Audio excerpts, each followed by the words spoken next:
Hey everybody, welcome to the channel. In this video, I will show you how to perform a hard reset or forced reset on your iPhone. Please like, subscribe to the channel, watch this video to the end. Let's get started.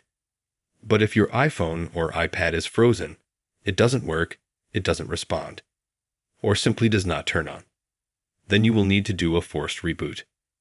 To do this, you need to press volume plus once, volume minus, and hold the off button until the apple appears. Let me show you. Press volume plus once again, volume minus, and immediately hold this button until the apple appears. Now the phone should be completely off. Now we wait for the apple to appear. And then we hold this button and don't let go. When the apple appears, let go. After that, it turns on.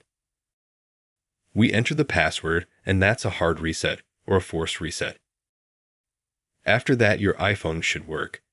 Everything should work and everything should be fine. Here's such a simple way to do it if your iPhone hangs or dumb, or does not respond to touch or any other problems.